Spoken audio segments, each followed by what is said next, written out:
This episode is brought to you by Maestro Sausage, the only sausage we use at Hot Tongue. They produce sausages specifically with pizzerias in mind, and you can tell. So if your sausage isn't hitting all the right notes, let Maestro lead the way. Ladies and gentlemen, back again here at Hot Tongue Pizza. I am your host, Alex Koons, and I have a very special episode. This one recorded at one of my favorite bars in Los Angeles, Waltz. Most people who have never even been at this bar wear their hats. That's how cool this bar is. They also have great hats, but enough about the bar. We sat down with Katie and Colin of Yellow Paper Burger. That's right, not a pizza episode. It's a burger episode. Buns to buns is what we're calling this one. And let me tell you, it was a lot of fun. Buns to buns, a lot of fun. It was hot as shit. And we were outside, beers were being drank in the hot, hot sun, and stories were being told.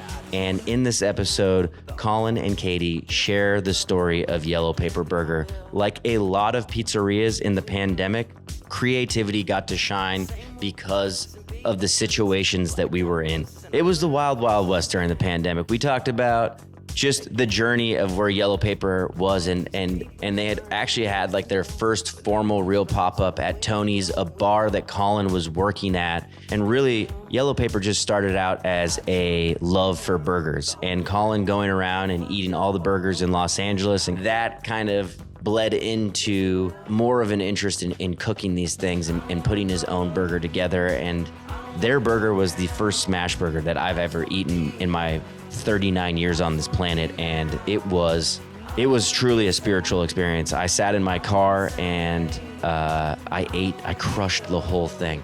It was unbelievable. I've had their food now a couple times. They're great people. We talked about their branding, like of Yellow Paper, how the name came about. They wear these red jumpsuits and they look pretty sick. When you pull up, it's a vibe, dude. It is a vibe. I don't know how they do it when it's 90 degrees out and they're in full Dickie overalls cooking over a flat top, but they do it. And that is the struggle of being a pop-up. And they talk about that. And they talk about being patient and just waiting for the right opportunity. We talk about trying to get into brick and mortars. I don't want to give away the thing that Katie says, but there's a really important part where it's basically about staying present. Timing is everything for a lot of things, and not rushing things. And how quickly we are as entrepreneurs to just be constantly looking for the next thing, or what are we supposed to do, or we got to do this thing, or we got to do that thing. And sometimes, whether it's an entrepreneurial thing or, I don't know, it's easy to miss the beauty and the chaos of what's right in front of us. And I know y'all are going to enjoy this one just as much as I loved enjoying looking up Lightning Bolt, the band that Colin talks about on YouTube. It's a little bit freaky deaky, if you know what I'm saying. The mask is, I don't know, it's like a cooler Slipknot, but Slipknot's pretty cool, okay? Anyone who talks shit on Slipknot, like, come on, man, check yourself. Are you down with the sickness? Is that Slipknot? Dude, Disturbed. I don't know, man. Lightning Bolt, and of course, a legend, Willie Nelson, was done touring, but he's back on tour. He's feeling good. He's not smoking weed anymore. He's only doing the edibles. So, I don't know. Willie, we love you. You're a living legend. Katie, Colin, you are living legends.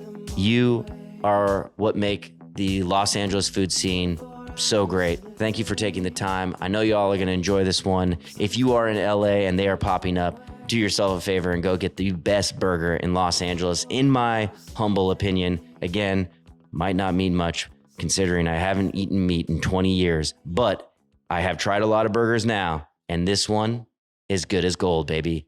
Yellow Paper Burger. Let's go. MailWise Solutions takes advertising to the next level. They design, print, and direct mail, menus, flyers, and postcards for pizzerias all across the United States. I've worked with MailWise before. I tried to design my own menu, and Kevin said, hey, give me a stab at this, and holy shit. When he sent me back the menu, I was like, I thought I was okay at what I did, and his design team blew me away. There's no mailing contracts, so you're free to advertise on your own schedule. Click the link in the show notes or request a sample pack at mailwisesolutions.com. Let's get you some new customers today. Yeah, that was mostly like a staff thing. I tried to stay away from those nights because Tony's Dangerous. is a dangerous place. Home of the quick one. And still is. How did you guys get into making burgers? Well, Professionally, well, it started as like when I was bartending, I started the Instagram, like same name, but I would just go around the city and just eat burgers and like take pictures of it and write about it a little bit. It wasn't like not necessarily a review. It was just kind of like your thoughts. Yeah, and it was I never did like rating or anything. Yeah, I didn't do ratings or any of that thing. Like just talk about the spot and the burger, and it was kind of a way to like explore the city and yeah. So you're like a burger critic. I guess, yeah. But you weren't critiquing, I wouldn't say. But yeah, it was like a food page, you know what I mean? And I had like 40 of our friends like following it. Yeah. And then this was pre-pandemic? Yeah. Yeah, okay. Pre-pandemic. Like 2017, 18? What were the hot burgers back then? I mean, I would just go like to the classic spots, like Apple Pan and Pie and Burger and In-N-Out and like Father's Office. And yeah. Yuka's. There weren't really like burger pop-ups then. I don't think there were, or not that I knew of. I don't think that was really a thing. And then we lived in this big house in Alhambra with a bunch of homies, and we would like cook dinner every Sunday night together. So we started doing like burger nights, and me and Katie and everybody else would just like make burgers and like try to recreate, you know, different burgers that I had, like why is this one special or how do they do this, you know? And then... And also Tony's would do summer barbecues when you were still working there. So oh yeah. You would cook burgers at Tony's. Yeah, we would just get... like on Saturdays or Sundays? Yeah, we had like Sundays. free barbecues. Me and Tim would like get the grill going, but we just get like frozen patties from Smart and Final and like cook hot dogs, and he would always like grill cabbage, and people would be like, these burgers are so good. And I'm like, really? They're really not good burgers. So I think that was kind of part of it. We were like, well, let's actually figure out how to make a good burger and like our favorite version of all these LA burgers, you know? Yeah. So it kind of like, it was this like R&D thing without having any intention of that, you know? And then we kind of just like settled on, all right, this is like the yellow paper burger. Like, you know, it happened to be a smash patty, but like all the vegetables that you get on like an In-N-Out. Yeah, like a charbroil spot or a In-N-Out burger, or like any of those like Tommy's number 4 junior, you know, like any of those spots, like, but with the smash patty, like all those places are usually, you know, a charbroil spot or like just a pre-pressed patty and they just throw it on the flat top. Yeah. So we kind of like combined that with the smash burger thing that was like happening, and then with the LA burger with all the vegetables. And like the decision to like to incorporate like the peppers, because the chopped chilies. Yeah, the chopped chilies. Yeah, that's like from In-N-Out. Like you can add chopped chilies on your burger, and that was always like my order at In-N-Out. Yeah. And the idea to do that just came. What was it? Inspired by In-N-Out? I mean, like, did you have like? You obviously had eaten a lot of burgers. There's a shit ton of burgers in Los Angeles. I don't really know when like. This is coming from somebody. You know, I was vegetarian for 20 years. I never really like ate burgers here in Los Angeles. So, like, I knew about the Oinkster. People would talk about that, and Burger Lords just because like I was a fan of Fred. But you know, like, what was the burger, or was it all those burgers that you had eaten that were like, I'm gonna take all of this, we're gonna pack it in, and this is now the, you know, the yellow paper burger. Yeah, it was kind of an amalgamation of like our favorite burgers, you know, or I was eating more burgers than Katie was at the time for sure. And still.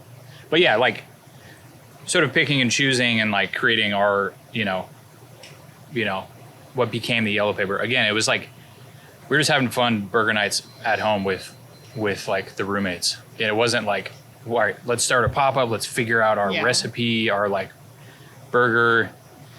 We really weren't thinking about that. We were just like having a good time making burgers. And then it got to the point where it was like sort of solidified.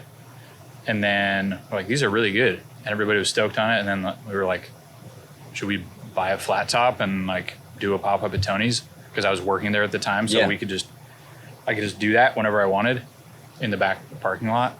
And you did it for one of the summer barbecues. That was our first. It was like did? Unofficial. But did we like swap it? Yeah, I think so. If I remember correctly. Maybe. Yeah.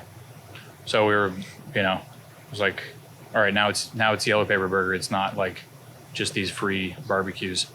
But then it was like once a month, Mm-hmm. Again, it wasn't like this was something that was like fun to do. Yeah. Okay. Totally. And the first like public one we did where we actually sold burgers was just me and Katie. Yeah. I think we brought like 10 pounds of meat maybe. I honestly don't And it like remember. started raining at the end and like we had it's funny to look at that picture, like our setup. It was like the flat top and so scrappy. one table. Like, yeah. So then, like, when did you decide to get more serious about it? I think it was the pandemic. Like, I got laid off with everybody else, and Katie was still working. Where were you at the time? Tartine. Yeah. Yeah. And so, like, I got unemployment, fortunately, but I needed something to do because I can't just like sit around. I mean, we had like our first like debut, I guess you would say, public pop-up at Tony's with the jumpsuits was like a week before shutdown. Oh, that's true. It was like March 13th or something. March 15th? 2020. Yeah. Yeah. So I guess we were like starting to ramp it up a little bit. Yeah. And like, okay, let's make this more of a regular thing. Yeah. And then We did everything one got shut and then down. it got shut down. And then we started doing it out of our backyard. Like,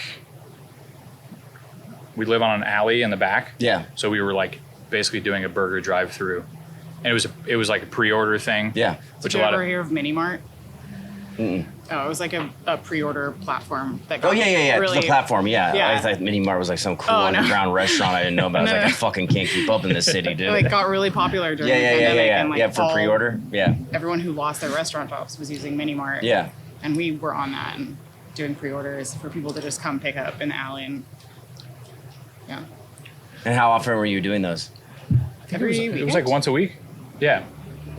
And what then- inspired like the jumpsuits? Because you guys wear like full on like fucking Dickies oil suits. Yeah. I think that was Katie. That was Yeah. your idea, right? I just thought it would be cool Yeah. because, I don't know, I love a jumpsuit. Comfy, unless it's 1,000 degrees outside. But I was like, we should just get red jumpsuits because that seems like a sick. It's like definitely a vibe. You walk up and it's like, And it definitely like has helped our brand because people recognize the red jumpsuits as Yellow Paper.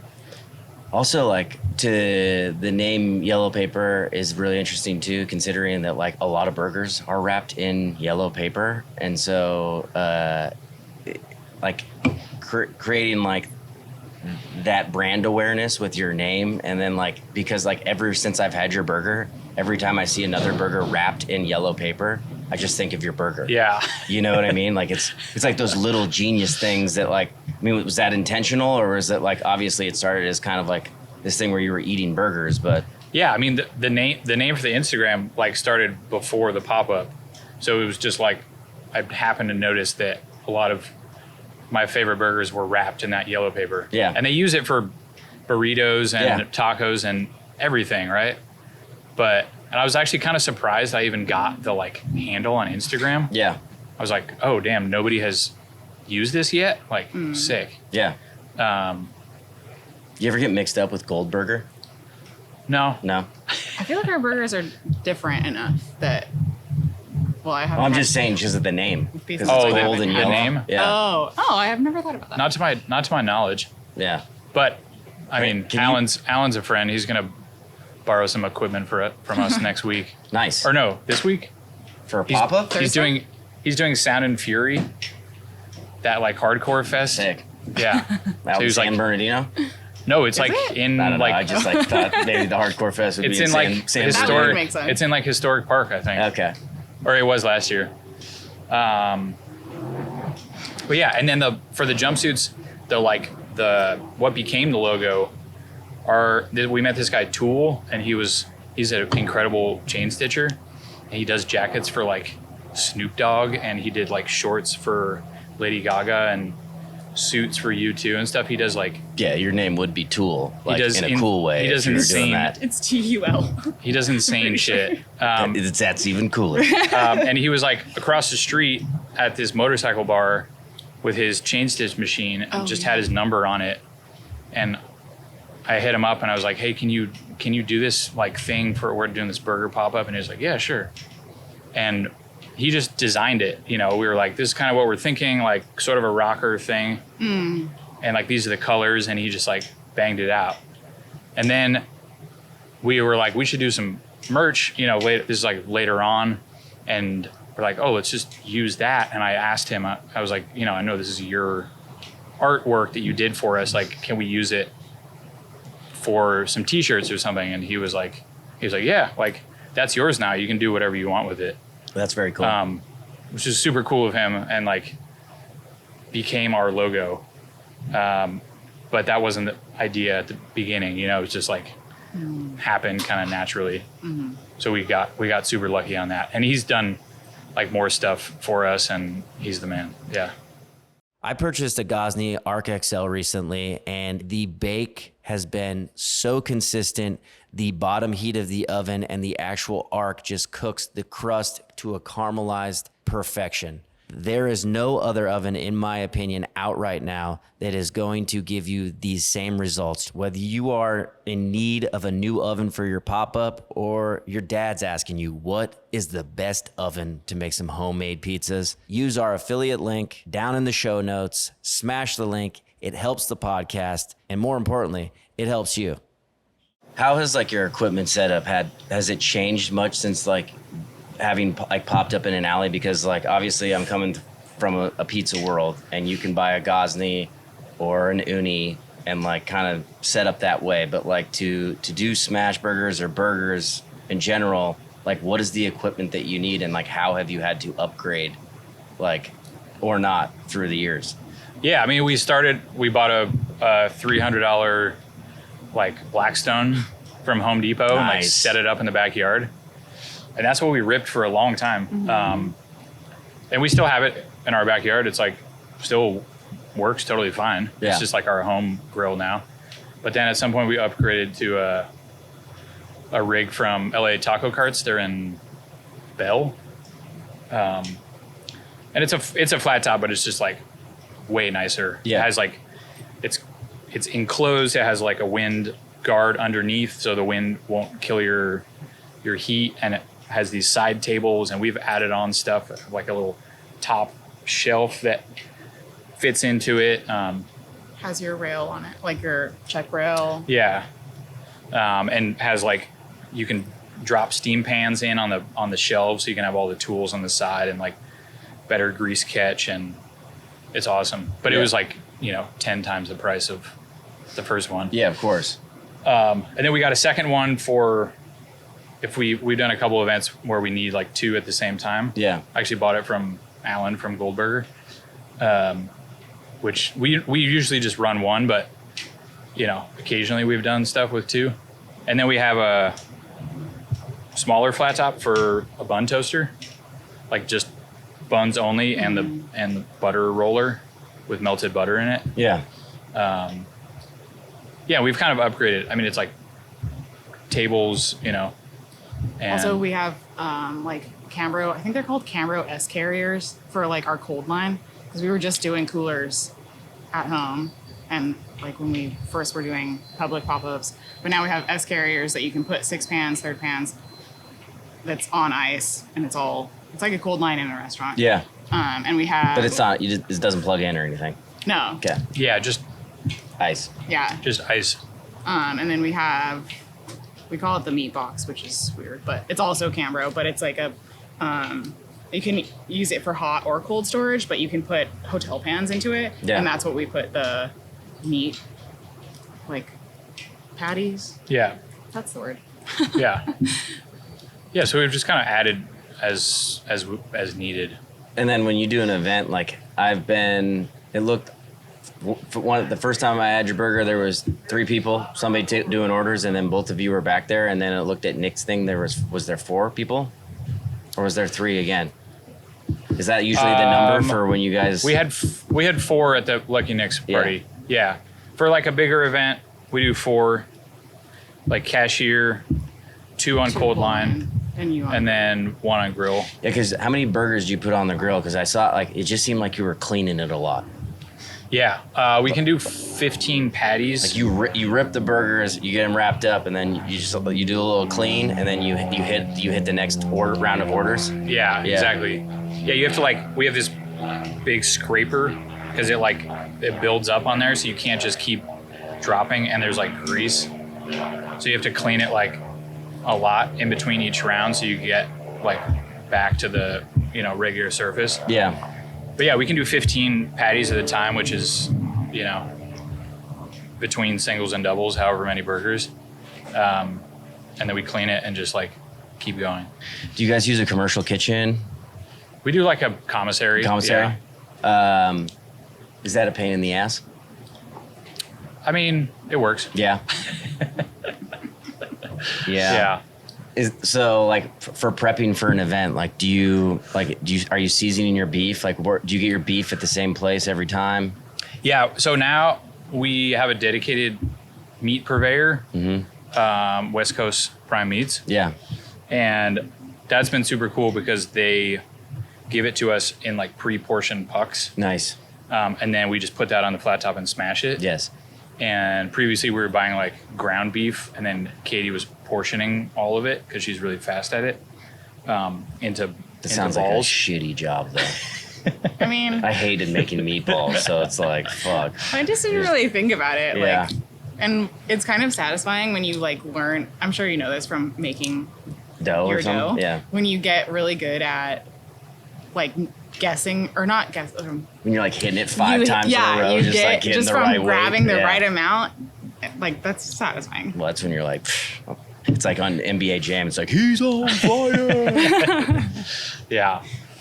Yeah, so that's been really nice. Do you season the burgers? Is it just salt, pepper? What do we? It's just salt, pepper, and it's after it's smashed, then we season it. Why do you think that there was such a crazy insurgence of smash burgers? And for me, I'd never had one. I just kept hearing smash burger, smash burger. This is a smash burger. Yeah. I don't think know. It just And where the fuck did it come from? got trendy. Yeah. Someone, I don't know who started doing smash burgers when they started gaining in popularity, but it's anything in food. When people see that something is getting really popular, they're let's do that. Mm-hmm. I don't know. Yeah. And then as it continues to gain in popularity and people are getting shout outs or whatever. Notoriety for it. Yeah, compounds. Yeah. And it's not, I was going to say it's not difficult Well, yeah, that's what I was don't gonna. know. That's what I was gonna say. I feel like the accessibility of it, for us, I was watching. We talked about kind of how we started, but at the time I was also watching George Moats make burgers, and Trip Burgers was starting. Mm-hmm. He started before us, but around the same time, and he's also become a good friend and been super helpful. But it was oh, those guys are doing it. We could probably do that too. It doesn't look that crazy, and they're super delicious. But also it's been around for 100 years. So it's, trends come in cycles, right? So yeah. we're in this round of it. But it was one of the first ways of making burgers, not as a fad, just out of utility. My understanding is there was they would have a big pile of meat and they would just grab a piece of meat off of it and smash it down, and that was the technique. It was the old way. Yeah, it wasn't a thing. It was just this is just how we make burgers. Yeah. Before you could buy pre-portioned frozen patties, you know what I mean? Yeah. Oh, wasn't Burger Lords was like one of the first like backyard pop-ups that got super popular, right? No, who am I thinking of? No, Burger Lords has always been like brick Yeah, and mortar, they're right? Chinatown. No, who am I thinking of? Not Burger Lords. They were in Highland Park. You went. Who? Burgers Never Say Die? Yes, there we go. Thank you. Oh yeah, yeah. I think they like we went. brought a lot of attention to the smash burger Yeah, for sure.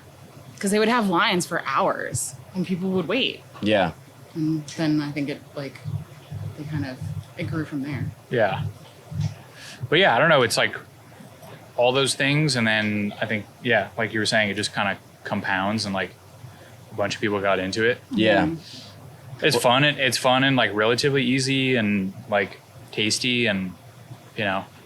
Well, hamburgers are, like I said, I think hamburgers are more popular in the United States than pizza is. I think it goes hamburgers, pizza.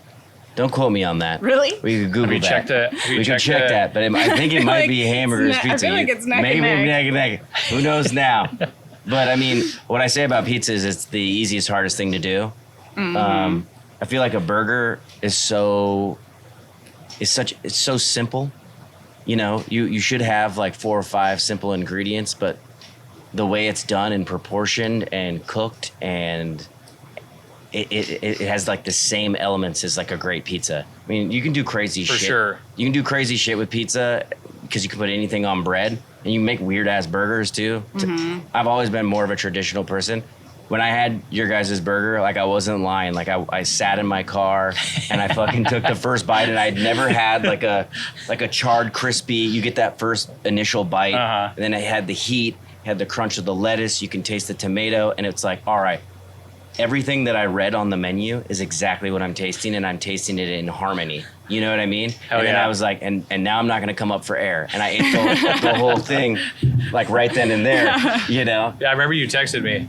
Yeah. And I was like, I think I scared a couple people walking by to the Grant. But it's just like one of those things that I think people could be like, oh, yeah, like, I mean, you can't make a good burger. Anyone can make a good burger. But it's like, dude, I've also, like, when I started eating meat again, people were like, dude, I got to cook you a steak. And it's like, that's what you're going to go with? You got to cook me a steak? Like, but you know what? Like, I've had some people try to cook me a hamburger, and I'm like, yo, like, this ain't it. Like, the grill, not everyone's a grill master, Yeah. you know, but like because everyone has it, they think they're great at it. Right. Does that make sense? Yeah, For sure. Like you're saying, like pizza and burgers are deceptively simple because they're actually not. No. And there's so much thought and I don't want to say technique because that sounds annoying, but I think there's technique in like how you're cutting especially it. in When you guys pizza. are rolling the buns, like what buns you're using. What buns are you using? Smart and Final. Really? Yeah. Dude, I could. They're Bimbo so white fucking. buns. Dude, they're some fresh ass buns, yo. I was like, but hey, like, but it's all those elements, but and the way you prepare it. But I think like, to piggyback on that, I feel like pizza is such a subjective thing as hamburgers can be too, because everyone has such a early relationship with these things. For sure. So it's like whether it takes you back to the first time you ever had a fucking American meal or a Big Mac or your fucking Whopper or whatever, or your dad was like a burger master, like everyone will always have a strong opinion because they have such a deep memory in those two food groups. Yeah. You know, I'm like, you guys must have, there's got to be burger snobs out there like, there maybe I don't know definitely what you would are. say. I'm from Texas, I know burgers, man. Like, I don't know what it would be equivalent to I'm from New York, I know pizza, but Well, it's always like people are like, well, I'm a bit of a burger connoisseur. And then we're like, all right, here we go. Here we go. But yeah, I mean, no, what's it's the awesome. flat top at? That's People why it's do. like, yeah, what's They're like, the flat top where's at?" your flat top from? That's why it's Not like- that they're from the South. They're in I know, LA. we're just doing that. We're just doing that now. What's your flat top out there, young man? running that 450, 470. I like that slow cook. But yeah, that's why it's awesome too, because it is so accessible and like relatable. Everybody likes pizza. Everybody likes burgers, right? Yes. So it's like, or most people do. But yeah, it's deceptively simple, like you're saying.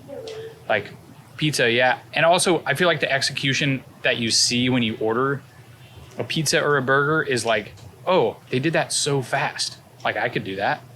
But what you don't see is like you guys do like 2 or 3 days of like fermentation and your dough mix and like all of that and like all the prep for all the toppings. Yeah, you would cook all the vegetables. You know what I mean? Like It's everything not, gets seasoned.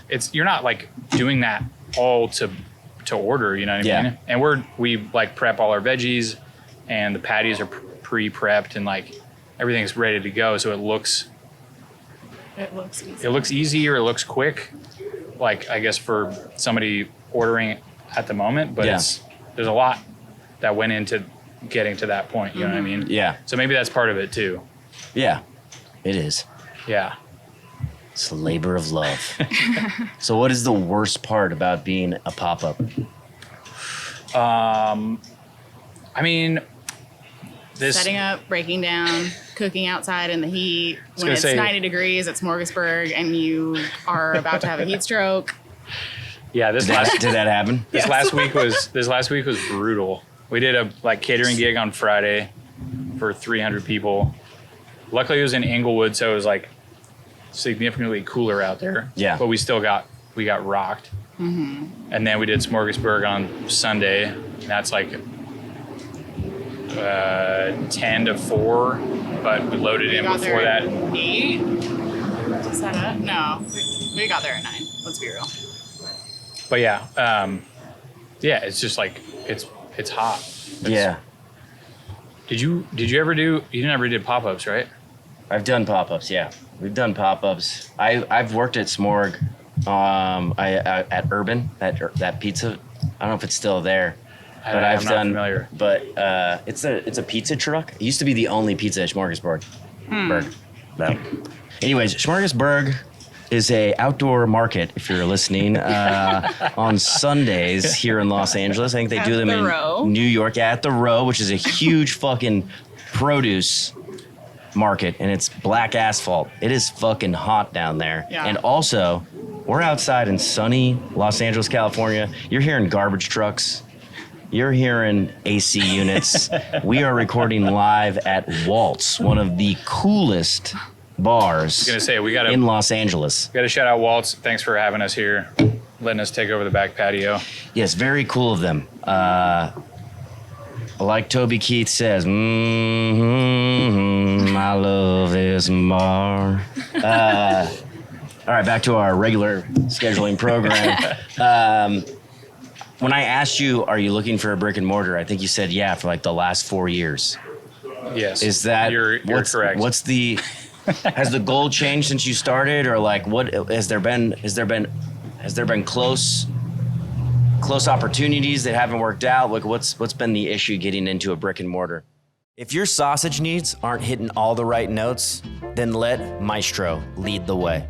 Maestro has been working closely with pizzerias for decades. They produce sausages designed specifically with pizzerias in mind. And you can tell, their Italian sausage crumbles look like they were handmade in your shop, and they will taste that way as well. With over 80 years in business, family owned and operated, the family is incredible, and so is their product. It's quality sausage with quality ingredients. Click the link in the show notes. A classical masterpiece awaits you. Back to the show. Yeah, I mean, we've been looking for 3 years. We've looked at a lot of spaces. We've applied for some spaces. We haven't gotten some spaces. We pulled out of spaces that we applied to. Just haven't found the right deal on the right space. Yeah. Yeah? Yeah. Also, it's super daunting. It's a lot of money. It's a big risk. We want to do it. I feel like that's still a goal for us. We're just really taking our time. Yeah. Because you hear a lot of terrible stories. Of course. And I don't know, maybe we're just not ready right now. Yeah. I don't really know. We talk about this all the time. It kind of drives me crazy. I think about it a lot. But also we're enjoying what we're doing right now, and we're getting by. We're both full-time doing this. So no other jobs. No other jobs. And the freedom that we have right now is pretty amazing. And talking to you and like a lot of other people, friends in the industry, like once you sign that lease, it's like you're locked in, you know, like. Yes, unfortunately, that is true. Which is there, you know, that's amazing. And like, that is our goal eventually. But right now we're like enjoying this mode that we're in, and just like we did a couple weeks ago, we went up to Northern California where I grew up, and some friends asked us to cater a wedding in Nevada City. And then we did a public pop-up in Oakland at a restaurant I used to work at, and like jumped in the lake after we catered this wedding. And like, you can't really do that if you have a restaurant, you know? Yes. At least not for a couple years. Yeah. So yeah, we're like, I'm still plugging away at that goal, but also just enjoying like the current iteration of Yellow Paper. And just, I don't know, trying to focus on like what's right in front of us and just getting this version as good as we can get it, you know? I'd say that's pretty smart considering like most people like get so ahead of themselves. Like everybody wants more, you know, like you get to a certain point, especially like, I don't know, as an entrepreneur, like you're also kind of like, I'm sure it's like that question you got when you were like graduating high school, like, so what are you going to do for the rest of your life? You know, like as an entrepreneur, it's like, so when you guys get into brick and mortar, it's like the things you're supposed to do, you know, that's really nice to hear that like you're just enjoying this, you know, and the right situation will come. Yeah. Just trying to have faith that, you know, the right spot is going to come along. Is there a space in Los Angeles that you want to be? Like a neighborhood? Yeah.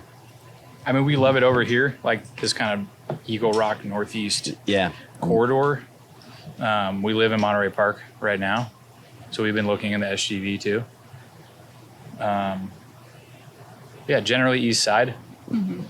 We're just not like West Side people. Yeah. Never live there, never go there. Never go past downtown. No. I was just talking to Scott about that. Like I feel like I've always lived over here. I lived in Hollywood. I lived in East Hollywood. I lived in Silver Lake, Los Feliz, Glassell. It's always been over here. And as somebody that's lived over here, I rarely would get on the 10. Yeah. Like he asked me how long it takes to go to the beach. I'm like, an hour. Long. Yeah, too long. I got a kiddie pool in my backyard. If you haven't left your house by 10 a.m., good luck. Yeah. I mean, I wanted to ask you too about that though, like, because you opened Purgatory? It was. It had been open for 7 years. I invested into Purgatory. Okay. Oh. Yeah. And then how long were you a part of that? I am still legally part of it, but 8 years. You were like working in the building. Yes. Yeah. Yes. Something like and that. now you've had, how long has Hot Tongue been open? Hot Tongue has been open for like 2 years and some change. 2.5 years. Really? Yeah. That's wild. Yeah. Time flies. Yeah. But, and most people on this pod, if you do listen, know that was a wild ride getting that place open. Because I got the lease in 2020, and we didn't open until February of 2022. Was it just like a blank building? It was a Subway. And me and Matt, this man right here, these big guns, we demolished the whole thing because they wanted to like charge an astronomical amount to like tear all this shit down. And we, with screwdrivers and hammers, like pulled up like all the Subways, tile, that we ripped the walls off. We took all this shit down. But it's like, you got to get it done. Yeah. Yeah. I mean, so like, I don't know. What are your feelings about a brick and mortar? About opening brick and mortars? Dude, I feel like having so many conversations with people that have popped up and like people that are doing it. Like, I feel like if it's maintaining your status quo and like where you want to be at in life, then like there is absolutely no rush. You rush into situations usually thinking that it's a great opportunity, and the problem is not all opportunities are opportunities. And so if you can't see clearly, you can really fuck yourself. And I think, not being in a second generation restaurant is really tough. A full build out for for me and my wife was not a good call, So Yeah, I've heard some of the stories on the pod about the process. It sounds it's not fun. It's long. It's long, gnarly. drawn out, especially in Los Angeles. I feel like you really, we got Scott over here who was on the pod too, and the whole thing was about patience, and the more patience you have, like the better, because that situation, that neighborhood spot that you want, it'll come. Yeah. Yeah. Yeah, exactly. I feel like that's our mode right now. Like, definitely haven't been like as patient, at times, or like just feeling anxious about like making that happen. But right now, I feel like we're just trying to kind of dig in what we have right now and like still work on, like pursuing locations and going to showings and reaching out to people. But like, yeah. Also, I'm hoping the commercial real estate market like crashes this year sometime. Just the whole market in general, just like fucking and then like crashes. get a like cheap lease somewhere. Yeah, that would be sick. Yeah, because you wouldn't. I mean, like how much room are you gonna need for burgers? Would you do fries and shit? Yeah. I mean, ideally we would do like a little neighborhood bar, beer and wine, with the burger. Man, that's the alcohol being in the forefront of things is so important. You know Hermosillo? Mm-hmm. Like, yeah. Their menu is like pretty solid, and then like, it's like a cool spot. Yeah. Yeah. No, that place crushes. Yeah, they do crush. And they have that, like, they turned their whole parking lot into a patio in COVID, and like we're able to keep it. Mm-hmm. They call that, the bartenders call it the dog park, I think, or the playground or something. Oh yeah, that's like where all the dogs and kids are. Yeah. Oh, there's a fuck, dude. Like everyone in my kid's school, like when the school gets out on like early, like all the parents are there. It's crazy. Yeah, and like people rowdy. The kids get rowdy. Are getting wild, and the parents are getting like, even more wild. It's like I don't know. And that's my kid. Don't worry about it. Yeah. They'll figure it out. Someone will figure it out. What's been like the hardest thing about being an entrepreneur for you guys? I don't know. I think for me, it's kind of like the best thing about it and the worst thing about it. It's like it's our own thing, like completely. So that freedom is amazing, but nobody. So both sides of the same coin. You know what I mean? Like nobody's telling me what to do, which I really love that. But at the same time, like we're responsible for everything.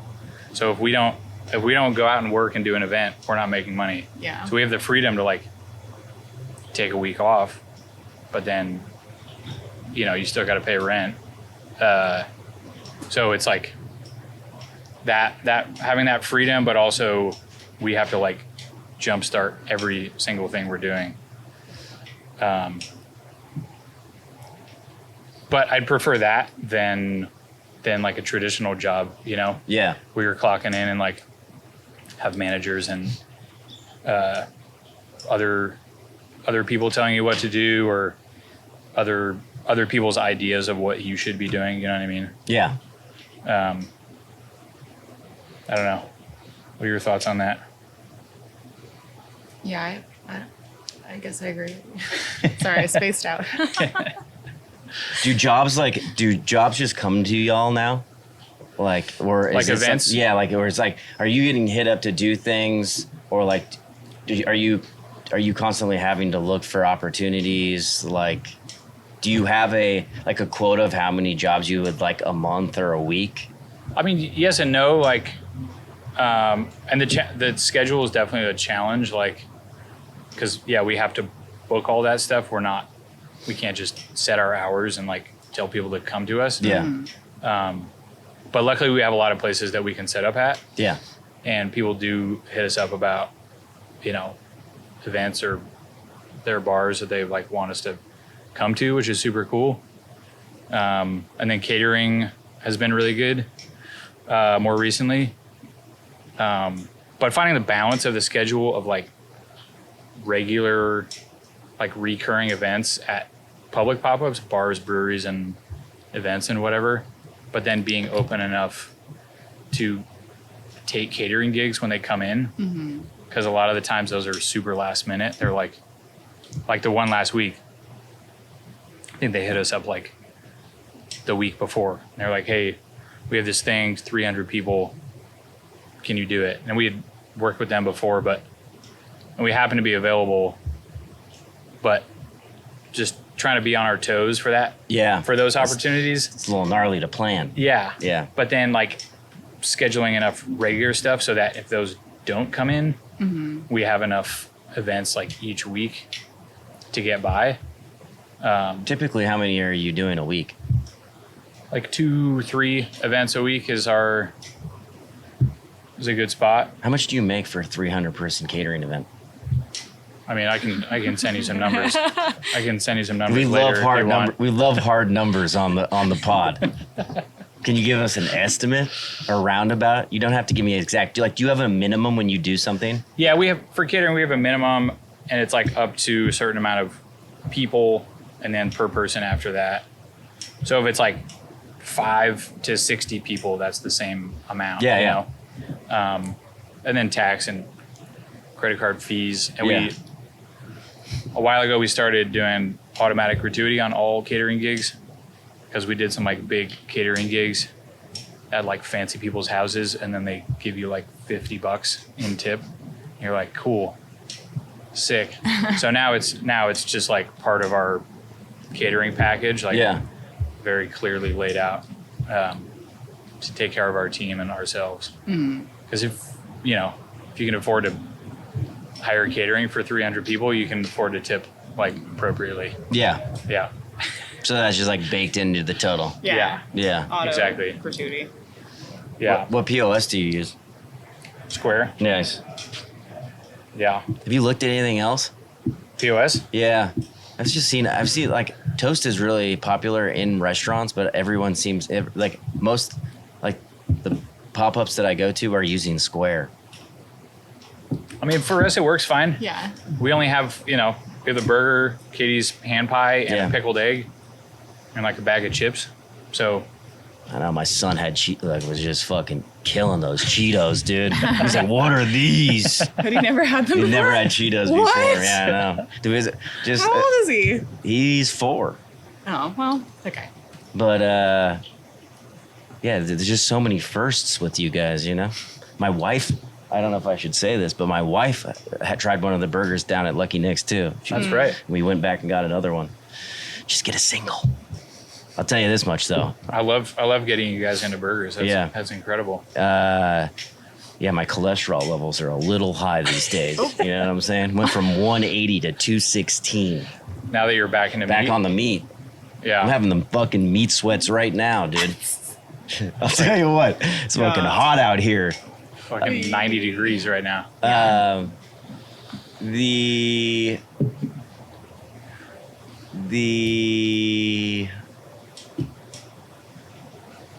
relationship here. Sometimes I don't know how to ask, but I have to ask. Are you guys together? We're engaged. Okay, perfect. Wonderful. Sometimes getting I just married in don't September. ask. Sometimes I just don't ask because it's like, are they together? I mean, like, it seems like you're together, but We're getting married end of September. Yeah. Well, that's also, well, congratulations. I preempted that. That's also part of why finding a brick and mortar at this specific moment is Back burner. yeah. Yeah. Because planning a wedding is a lot. Yeah. Oh, yeah. Yeah. Yeah. So the timing of that, like, if we did find a space right now, and we got to open in like 3 months, we're getting married in 3 months. That's not really gonna work out. Nah, it's not. No. Yeah. Maybe. Maybe like spring of next year. Yeah. That sounds good. No rush though. I really like what you said. Now working with each other and being in a relationship, has that ever been tough? Have you guys always worked like really well together? I always say this, and I love my wife dearly, but we are definitely two alphas, and like we butt heads. That's where we met at work. So I'm curious what the work dynamic is. Yeah, I mean it's challenging for sure, but I feel like it's equally rewarding. Yeah. And like whenever we like whenever we get stuck on something or argue about something, like we figure it out, and we like, I feel like we just get closer, like as a result of that, you know. And it's like not fun, like I mean, finish that sentence real quick. Let me finish. I'm saying like it's not arguing with your partner is not fun. You know what I mean? But it like if you can resolve that conflict and like and get to like a better place for both of you, like I feel like we just get stronger each time. Yeah. And also just like being able to do this together is awesome. Like this is our own thing. We're like both very fully involved in this project, and like we get to spend a lot of time together, and I think that's awesome. Yeah, you never take work home? Oh, certainly. Yeah. I mean, there is no life work balance. That is a. I mean, we're working on it, but it's like it's rare. Yeah, I mean, I imagine it's tough, like not to talk about the business all the time. Yeah. Sometimes we're having coffee and I'm like barely waking up, and he's like, okay, so we got this email coming in. Like, can we do these things? I'm like, can I just have 30 minutes? Yeah. When I just woke up. Let me just sip a tea on this coffee tea. Drink some coffee. Yeah. Like, let's eat some food before we get into a meeting, you know? Yeah. Yeah. No, I feel like you're good about that. We have like tried to establish some rules or boundaries, like, and I break them all the time, but like, let's talk about business work stuff, like after coffee, after we walk the dog, and then we'll get into it. Or like at the end of the day, like, all right, we did our list, let's clock out. Yeah. Like computers off, away. Yeah. Let's chill and try to not think about it, you know? But yeah, I mean, it's challenging and it's awesome, and it's like, you know, Yeah. I love it. Yeah, I mean, like work-life balance just in general is tough, and then especially when like you both you're at every pop-up together, right? Like there's no time where it's like, oh, I'm gonna sit this one out. Like, are you always manning the grill? Pretty much. Katie's done it a few times, or like we've done 2 grills together. Mm-hmm. There was an event where I got like woke up and I was violently ill and like couldn't physically like pack the van. I like put on my jumpsuit. You Put on my jumpsuit and I was like tried to do it, and I got some gnarly flu, and Katie just like ran the whole event, drove the van. Like, Was it that was stressful? awesome. Extremely. Yeah. Because I have moved before that. I had moved the van like in our neighborhood for street cleaning and whatever, sweeping. But this was my first time driving the van for a longer period of time and on the freeway, and just being like the one in charge. Yeah. But I did it. I mean, yeah, it was extremely stressful. But luckily, I mean, we talked about this on whatever. Did it. Made it work. Made it happen. Oh, was it something shitty happen? No. Oh, okay. No, it was easy because we weren't taking orders. We were just like passing out burgers. It was a buyout, so nice, which makes it easier if people aren't coming up. You're just being like, you're just easier making for burgers. Me on the grill. Easier for our team that's on cold line because they don't have to deal with mods, or just everyone can be like focused on what needs to happen instead of being overly stressed. So how's the team? How does it work with your team? Because scheduling these events, there's never like a constant schedule. So things are constantly coming up. Like, do you have like multiple people that you call at like fire at will? Like, hey, can you do this one? Can you do this one? Or do you yeah, it's kind of variable. I mean, right now we have 3 other folks that consistently work with us, and 2 of them are bartenders. Nick actually works here at Waltz. And then Grant has like a day job. So we kind of like, we know their set schedules, and then depending on the events we have, we reach out to them and try to schedule it as far in advance as we can. But like, yeah, it's kind of, we just figure it out. Yeah. And they're awesome. They're super, like, they'll work with us and then go like bartend that night, which is amazing. And we just kind of figure it out. Sometimes, sometimes we're understaffed and we just like make it work. Yeah, you just figure it out. Or we call in. You have to. We There's call no in choice. we call in a friend or like family member sometimes and just like, hey, can you do register tonight? Like, we're down. Somebody's out of town, whatever. Just make it happen. Yeah. Yeah. What has been the worst thing that has happened at a pop-up or at a prepping for a pop-up or like the thing you're like that happened and you're like, that'll never happen again? Oh, I already know it. Which one? At Sarah's Market. Sarah's Market. Yeah. When we got shut down by the health department. Ooh, did that's a that. rough one. They threw all of our food away. Yeah. Why did you not have what happened? That was pandemic times, right? It's weird they were even out. Well, Sarah's Market is in, what is it called? City Terrace? Yeah. Yeah. And it's like an unincorporated part of LA. Mm-hmm. And they are like It's like sheriffs only. Yeah. And there's not a lot of parking. So people were kind of parking in like the middle of the road, Yeah. like in the like turning lane. And some cops drove by. We didn't think anything of it, but I think we just like had too much. This sounds douchey, but like there was too much like attention on us because there were so many people coming out. Block was hot. Yeah. So Lines were then long. Yeah. The hype was real. Sheriffs pulled up. We saw them down the street, like 2 cop cars, and we're like, this is not looking good. Yeah. And then minutes later, like 7 health department trucks like rolled on us and The fuck? shut us down. I didn't even know they had 7 trucks. Yeah. They're Yeah, it all was like, like- they got And like they white just immediately suits. were like, they got fucking you guys need to masks stop on. cooking, turn everything off. And we're like, can we just finish? Like, we have food on the grill. Can we just give it to our customers? Like, we hadn't even gotten through half of our orders. Yeah. And they were like, no, you need to shut it down. And then just like started throwing all of our shit away. Even our salt and pepper, like, what do you mean? Damn. That's That is you can have salt and pepper. I don't know. that's pretty crazy Yeah. considering like every corner on my block has like a full-fledged taqueria on it. Yeah. And no one's getting shut down. Them cops are just in line.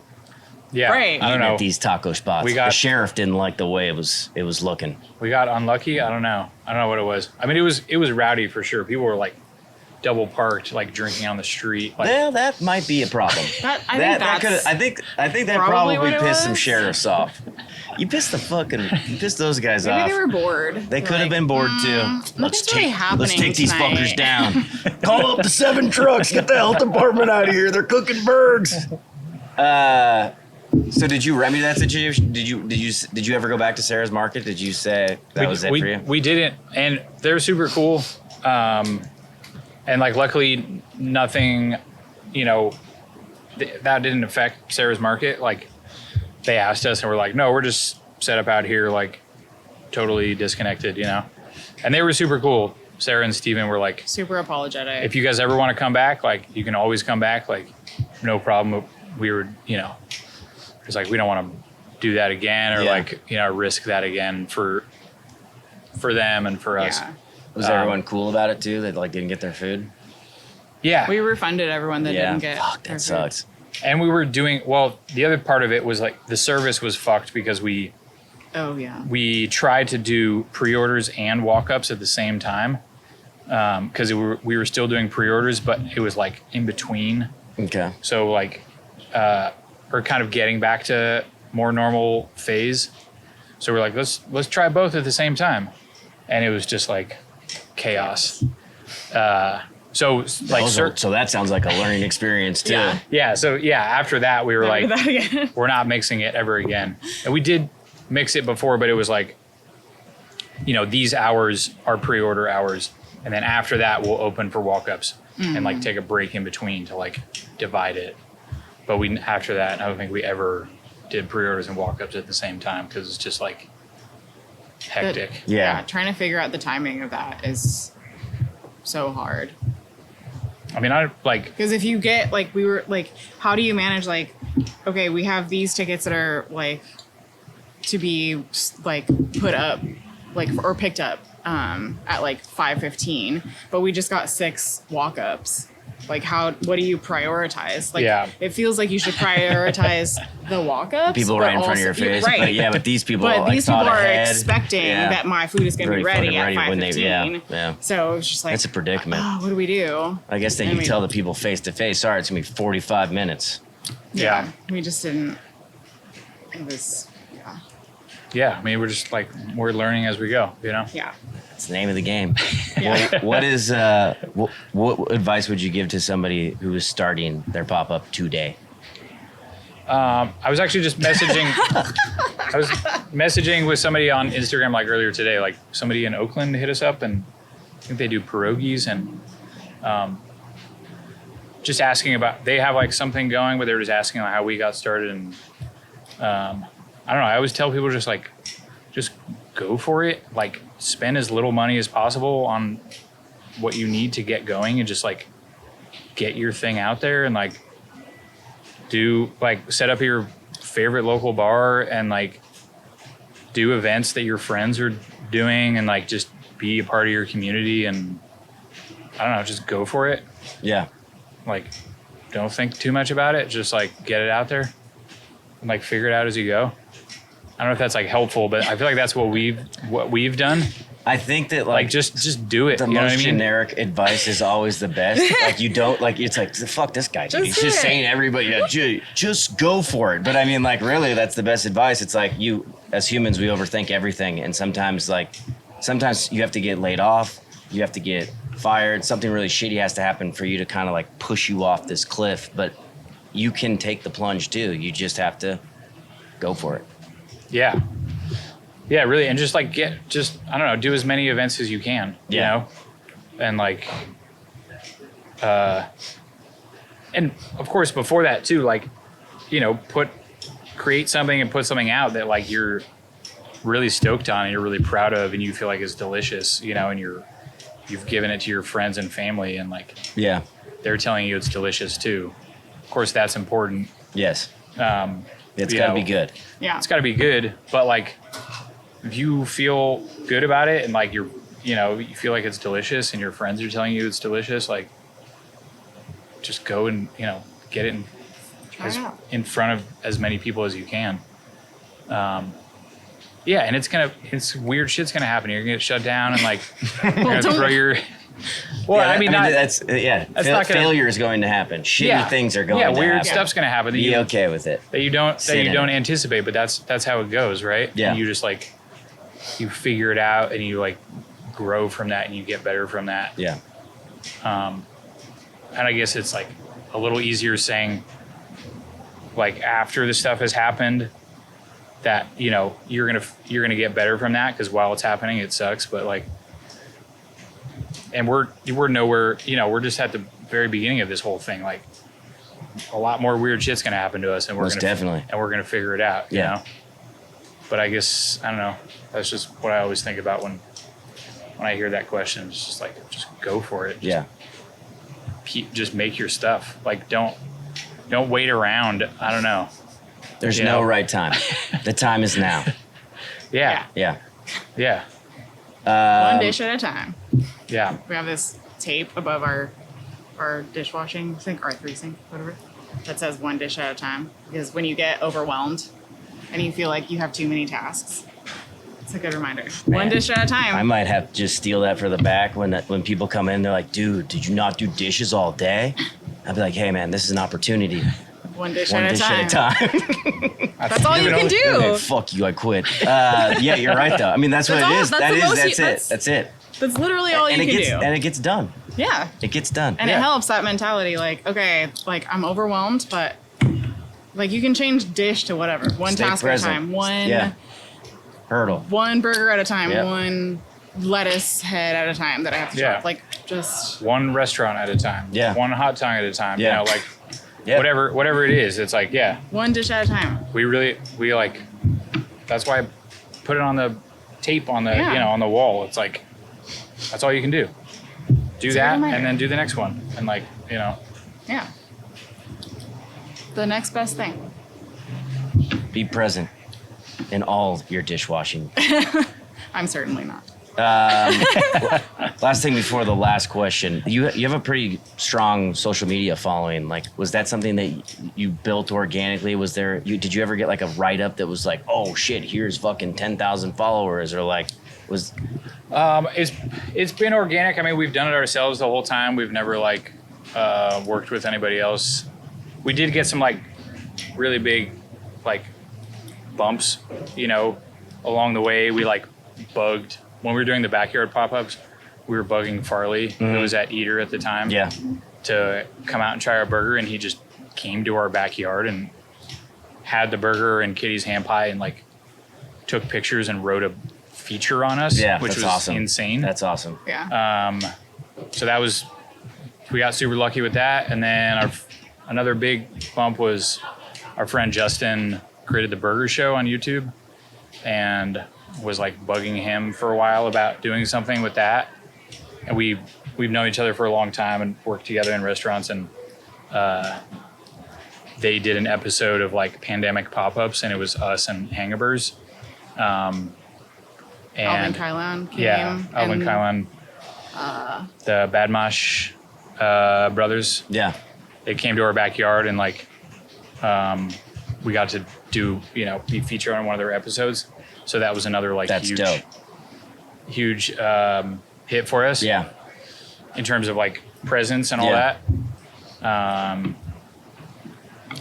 Yeah, which is like amazing to get to be a part of those things. Of course.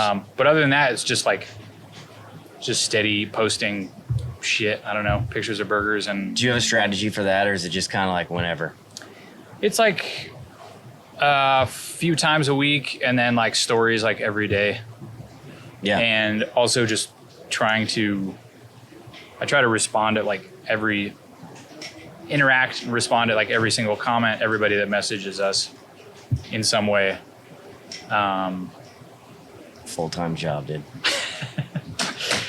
I mean, you know, it is what it is. Like it's afforded us to get to where we are now. And that's really our only communication. Yeah, that outlet is very important as a pop-up. It's your visual. It's like it's what keeps you top of mind when you don't have a brick and mortar. You know. Like, Yeah. But it's also like, you know, it's a drag too. A lot of the times I spend way too much time on it and like makes my brain feel weird and, Yeah. Yeah, I know that. you know, Ugh, just thinking about it. but like, It's a tool, though. but it's a tool, you know, and like, I don't know of anything else right now that, you know, we could use in the same way that we've used Instagram. Yeah. So it's a way for us to connect with people in real life at the events we actually do. You know what I mean? Yeah. Yeah. Like I wish there was another way, and maybe we can find that or develop that ourselves at some point. But like right now, that's what it is, and we, you know, has gotten to us where we are. So grateful for that, I guess. Yeah. Yeah. Yeah. All right, this is the final question. Who's the greatest recording artist or band of all time? And you both need to answer this separately. Well, I've been thinking about this because I listened to the pod. Oh, Shiza, And why we've didn't you been- tell me? No, we talked about I it. could have prepared. No, I love that. No, I told you about it. Is You good. did? Yeah, I told you this was going to be the think I question. remember things? So I was like thinking about different answers and stuff, and because it's a hard question, and like I've played music for a long time, and like The best music recording artist music of is a all big time. part of my life. So I had some answers like ready to go, but Yeah. that seems kind of like lame. But I was thinking about it this morning, and the last show I went to was at Zebulon, and the band Lightning Bolt announced like the day before that they were going to be at Zebulon Yeah. on a Sunday night, I think. And it was incredible. Like they fucking ripped, and they're like in their 40s. That band is. Do you know that band? No. It's just these two guys. They're both named Brian. Just bass and drums, and then drummer sings into this like mask mic. It's just like the most freaked out, like and they're still ripping. They're so good. Yeah. Yeah, and like try to go to as much music as I can, but like not as much as I would like to. Yeah. And to just go to a live show where everybody's stoked and like crowd surfing. And Zebulon's not that big of a room. It's a very right? great spot to see a show. It is. Yeah, that's like really. It's like very intimate. One of the best, I feel like, venues and like booking in the city. So yeah, Lightning Bolt, fucking rips. Love it. Yeah. I'll check them out. I want to know what this freaky mask looks like. I'm gonna go with John Prine or Willie Nelson. All right. Yeah. No explanation needed. None needed at all. Willie's definitely, he's up there. He went back on. He played the. He's back on the Outlaw Music Festival. He's good, right? He's back in good health. Yeah. Ish. Still kicking. He's just got to keep puffing them flowers. I feel like He'll be fine. Didn't he quit? He quit smoking weed, like, Why? because he's too old. I think he just does Too edibles. old to smoke weed, dude? I think he just does edibles now. Oh, okay. Well, he's still on the weed. Yeah. So it's a gift from Mother Earth. Yeah. It really is. All right. Well, thank you guys for doing this. Heck Oh, yeah. Thanks for having us. This was a fun one. First one ever at a bar. First one at Waltz, right? Yes, first one At a ever at bar. Waltz. Mm-hmm. Oh, actually, that's not true. We recorded at Underdogs. Where's that? Underdogs is in Glendale. It's not there anymore. But Waltz will forever be here. Thank you guys. Forever. Appreciate you. Fuck yeah. I hope you enjoyed that episode. Don't forget to like and subscribe. We appreciate you. We love you. Thank you so much.